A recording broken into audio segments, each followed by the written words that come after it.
சிந்து பைரவி சீரியல்ல இனிய எபிசோட்ல கல்யாணம் நடக்க ஆரம்பிக்கும் பொழுது கரெக்டா சொன்ன மாதிரியே மாறன் சம்பத் அவங்க அடியாட்களோட வந்துடுறாப்புல. இப்ப மிகப்பெரிய ஒரு தகராறே நடக்குது. இந்த சஞ்சய் பேருக்குனாச்சும் ஒரு 10 போலீஸ் அழைச்சுக்கிட்டு வந்திருக்கிறாப்புல இல்லையா, அவங்கள வச்சு தடுக்கிற மாதிரி தடுக்கிறாப்புல.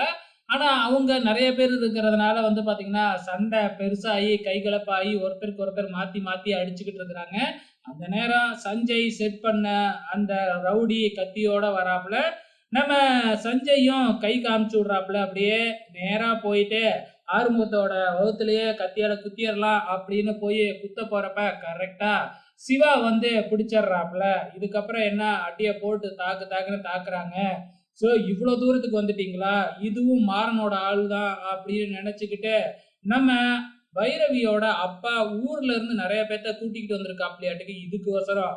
அவங்க எல்லாம் அவங்க ஆயுதத்தை எடுத்துக்கிட்டு வந்துடுறாங்க, ரவுண்டா போட்டுடுறாங்க. நாங்க மட்டும் சும்மாவா, இப்படிலாம் நடக்கும்னு தெரிஞ்சுதான் ஆட்களோட வந்திருக்கோம் அப்படின்னு சொல்லி சுத்தம் ஃபுல்லா ரவுண்டு போட்டதுக்கு அப்புறம் மாறன் அவங்களோட ஆட்கள் எதுவுமே செய்ய முடியாத நிலைமை. அவங்க வேற வழியே இல்லை, போலீஸ்ல சரண்டர் ஆகுற மாதிரி சரண்டர் ஆயிடுறாங்க.